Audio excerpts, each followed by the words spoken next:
countdown for blast off.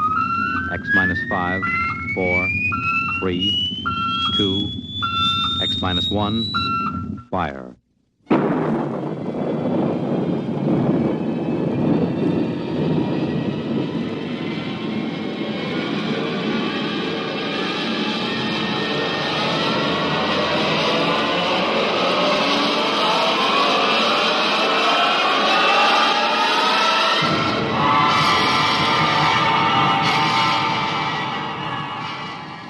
From the far horizons of the unknown come transcribed tales of new dimensions in time and space.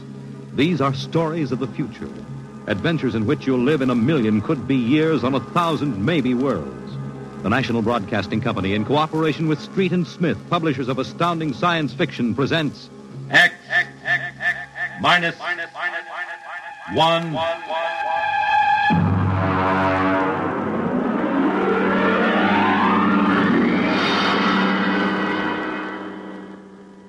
Tonight's story, Hello Tomorrow.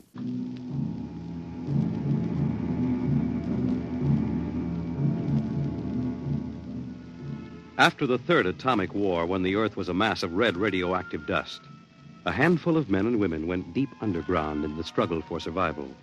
A new civilization was built deep underground, a civilization which must keep a ceaseless vigil against the deadly gamma rays which filter down through the Earth. A civilization where the prime consideration is the genetic survival of the race. It is to this civilization in the year of our Lord, 4195, that we take you now.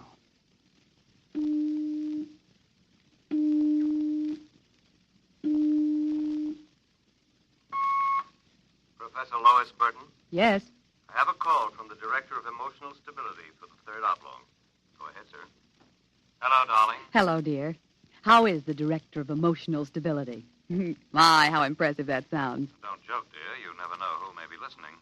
Sorry. How are you? You sound tired. Well, we've had some bad cases.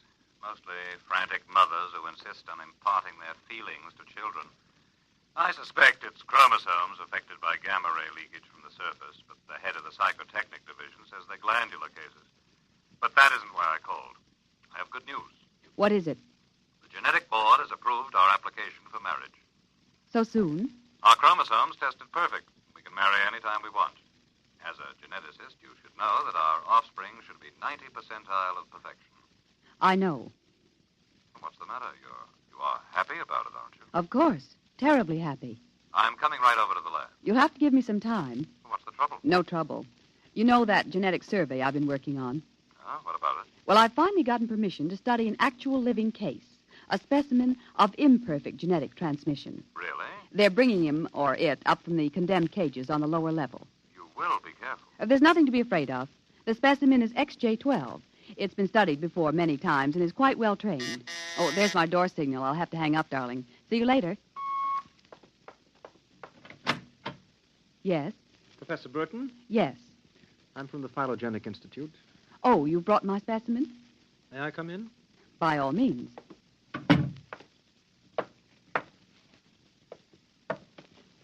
Oh, how... Horrible? It all depends on your viewpoint. I happen to have a twisted leg. My parents were genetically unsound. But then you... Yes, I am specimen XJ12. I see. I hope you aren't shocked. No stable person permits feelings to enter into his work. I will admit to surprise. I was expecting something a little more abnormal. Well, I try to be as abnormal as possible. It pays off. The Phylogenetic Institute allows me out of the genetic cages ever so often so I can breathe the pure air of the upper levels and mingle with the genetically perfect. You seem quite well educated. I spent the first years of my life here in the upper levels. How is that possible? As a small child, my mother concealed me from the director of heredity. My mother actually, dreadful word, loved me. That would explain your obviously low threshold of emotional control. If you choose to call it that. You seem to be struggling to repress a few feelings yourself. We will confine ourselves to the impersonal aspects of our work. As you please. I shall require you as a demonstration for a lecture I'm delivering to one of my classes tomorrow. At your service. Sit here, please. Grip these electrodes tightly. I'm going to calibrate your electrochemical tension. I'm quite familiar with the procedure. Oh, I realize that as an imperfect, I am expendable, but I should hate to be electrocuted. The charge is not lethal. Plus 15 surface tension. You know, you have beautiful hair. Plus 12 at a depth of 4 centimeters. My hair meets minimal requirements for the genetic code. And lovely blue eyes. Crystal clear. Plus 10 at 7 centimeters. Pretty. A perfect woman. Lovely expressive hands. And a heart of stone. Like all the rest of you perfect survival types. Shut up.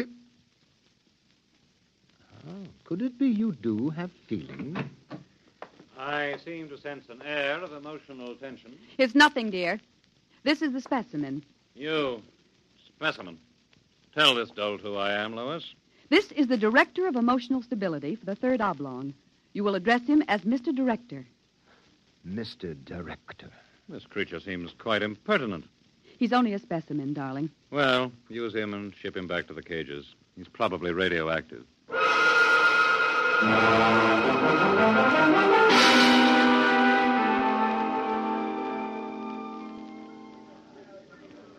Attention, attention. The next demonstration will be conducted by Professor Lois Burton of the Institute of Genetics. Her topic, the probability of radioactive damage in the chromosome heredity of imperfect non-survival types. Professor Burton.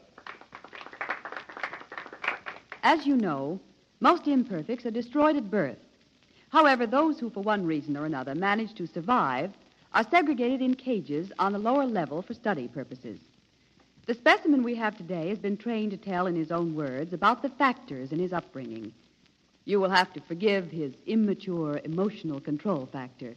He is, as you can see, quite different.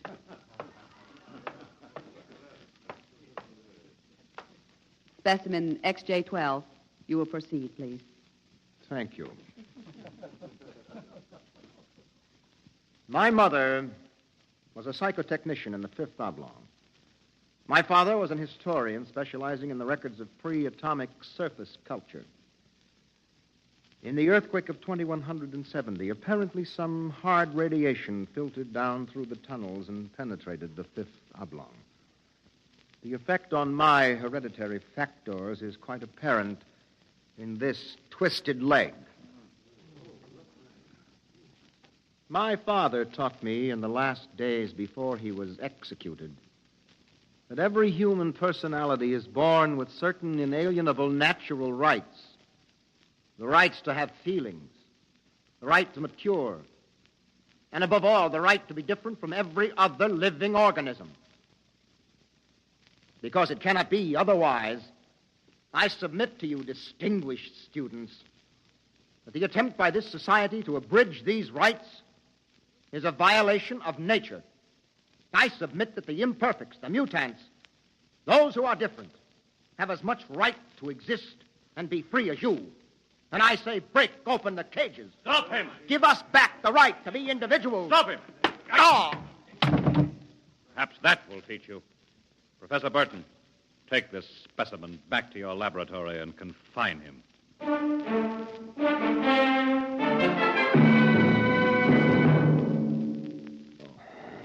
Hold still while I bandage your head. Oh. You'll be all right. I suppose you detest me for getting you into trouble. I don't detest you. What? I don't know why, but as you spoke, something began to stir in me. Tell me what you feel. If I moved you, then I must have moved the others, some of them at least. For some reason, I took pride in what you were doing, seeing you stand up against them. Why do you look at me like that? I can't help it. I wish you wouldn't. You're only an imperfect, you know. Please. My name is Orrin. Please. Say it. Orrin. Orrin. Again. Orrin. Lois. Orrin. Lois. How touching.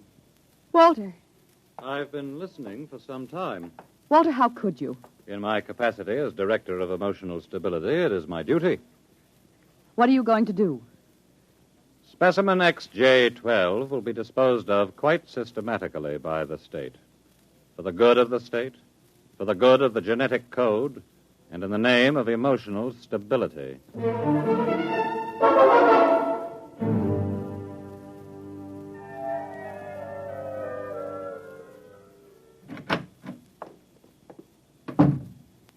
Walter, I have to talk to you. Go right ahead. Walter, you mustn't destroy him. The specimen? Why not? He's emotionally unstable. You have to expect irrational behavior. Aren't you forgetting something, my dear? That you were responding in much the same manner? Or had you forgotten? You see, I'm having him liquidated for your sake. He has an upsetting effect on you. Then send him back to the cages. But don't kill him. You speak of destroying an inferior creature as if it was something unethical. Walter, please, for my sake. I understand that you have entered a plea for postponement of marriage at the Records Bureau. Yes. I was too upset to go through with it. It came as a great disappointment to me. I'm sorry. I was hoping that, linked to a stable personality such as mine, you might settle down. If you were married to me, I might even be persuaded to send him back to the cages instead of having him destroyed. Think it over. If I refuse? The choice is yours. Well, my dear? Perhaps you're right. I am. I suppose I ought to be rational about this. After all, he's an imperfect. I'm glad you've come to your senses. When can we be married? Tomorrow, if you like. The sooner the better.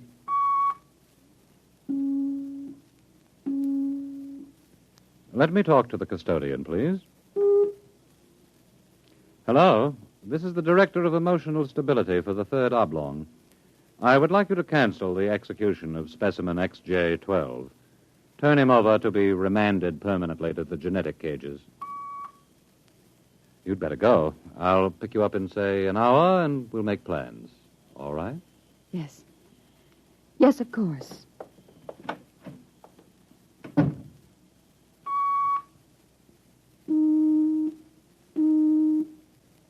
Hello. This is the Director of Emotional Stability again. I want you to cancel that last order. Proceed with the execution, but under conditions of absolute secrecy. No, don't use the lethal chamber. Take him through the upper level to the tunnels. Yes. Yes, I'll issue a pass for the radiation checkpoint.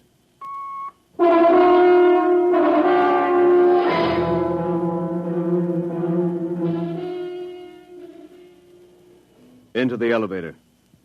Very well. Why are we going toward the surface? The cages are on the lower levels. Radiation check. I've never done that before. New procedure. Walk. Halt. You can't go beyond this point. There is radioactivity in the tunnels. I have a pass from the Director of Emotional Stability for the Third Oblong. Special mission. I'll open the airlock. March inside.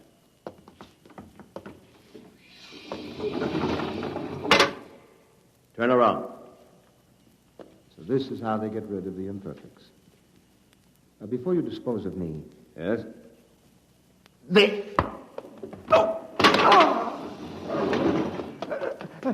Help! Security! Security! What is it? What's happened? The prisoner struck me. He escaped into the tunnels. He won't last long. Can you go after him? I could send a robot, but it isn't worth the trouble. There's no way back from the tunnels except through here. The only other direction he can go is toward the surface. And the closer he gets, the hotter the radiation. No, I think you can consider your prisoner officially dead.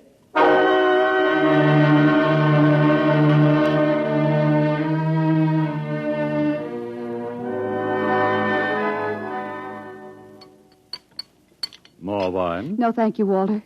You look very beautiful, my dear. Very beautiful. Thank you. The wedding will be a small affair. The director of endocrine control, the chief of the security guard. Walter, Yes? was he returned to the cages? Oh, now, why must you spoil it? Was he, Walter? Well, as a matter of fact, there was a little difficulty. Difficulty? Yes, you see, XJ-12 escaped. How? Where? He struck a guard and ran off into the tunnels. The tunnels. But that's sure death. He's free to return any time he chooses. Now, don't become upset, darling. You planned it, didn't you, Walter? Stability, darling, stability. Stability, stability. Here's what I think of stability.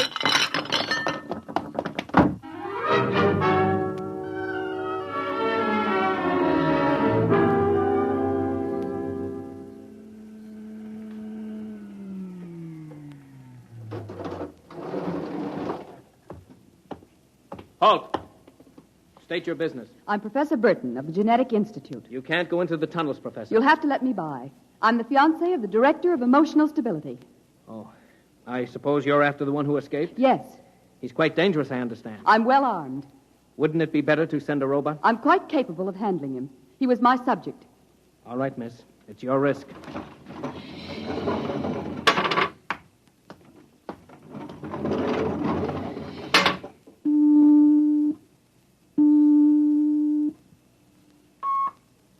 Checkpoint. This is the director of emotional stability.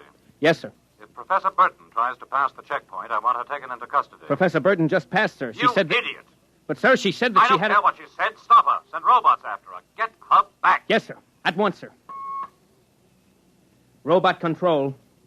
Checkpoint to robot control. Order out all televocal robots into the tunnels. Have them bring back any humans. This is a first priority order.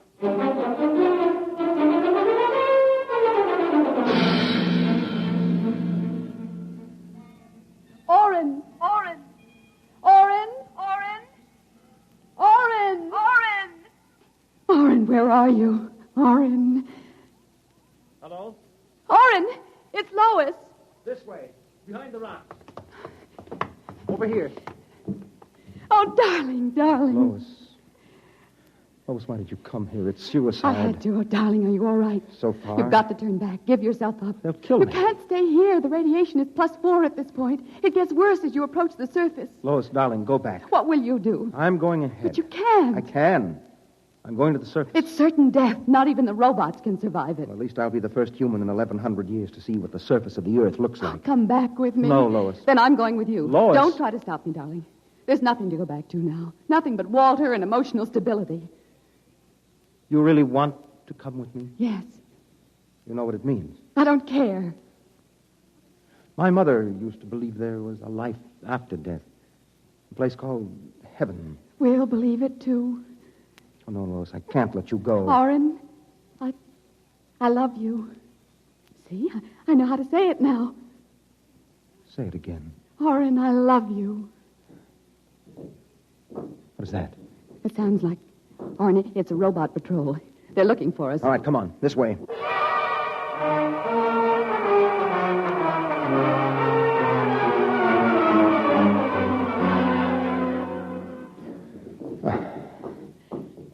Oren, wait. It can't be much farther, darling. The robots.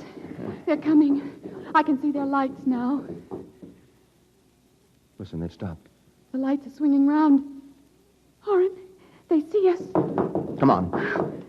Look, Lois, look ahead. You can see the lights reflecting from something. It looks like a lead door. Come on through. There must be some way to close it. Oh, yes, here. Let me help.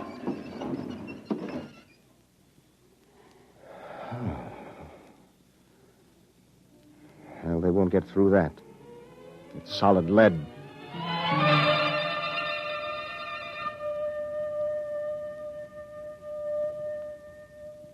Oren, I feel so strange. Where are we? I don't know. Look, up there. A huge round light. Lois. Yes, Oren. Lois, that's Luna, the moon. We're on the surface. How strange and red everything looks. How it glows. It's the radioactivity. Quiet and peaceful and deadly. Oh, hush, darling, hush. Sit here and rest a while. Put your arm around me. Oren, I'm afraid. Oren, we're going to die. Don't think about that. Just think about us. Alone. The first humans to stand on the surface of Earth in 1,100 years. That door must have been placed there by the last handful of survivors who went underground after the atomic wars. And those other lights, the small ones, they must be stars. Oren, I'm so tired. Go to sleep, darling. Put your head on my shoulder and sleep. Hold me, Oren. Hold me very close.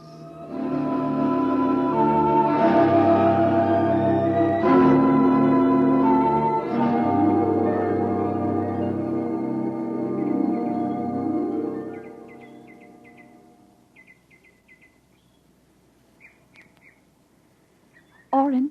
Hmm? Oren, wake up. Hmm? What? Look, it's light. The whole universe is light. Oh, Oren, how beautiful. Look. This must be the heaven my mother talked about. See the plants? All green and fresh. And the birds. How strange they look. Lois, this isn't heaven. But we must be dead, Oren. We should be dead. The radiation. By all the laws of nature, yes. By and yet... all the laws of nature. Oren. Oren, we're not dead. This is Earth. And we're alive. We're not going to die. But, Lois, the radiation, it's present. You can see its effects. Oren, did you ever hear of geotropism? I'm not a geneticist. There is a natural law of adaptation by which an organism will try to adjust itself to its environment by changing. It's called geotropism, don't you see? No. All these generations we've been bombarded by radiation filtering down through the Earth. Each successive generation must have inherited some degree of immunity. But... Oren, it can't hurt us. Don't you see? We're immune. We're probably the first generation to inherit sufficient immunity. But, darling, if that's true, then we can transmit that immunity. We can pass it along to our children. And they to their children. Come on. We'll have to find food and water. The practical wife.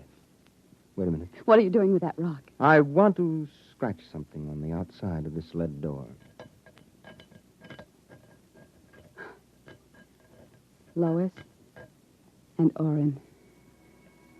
4195 A.D. Hello, tomorrow.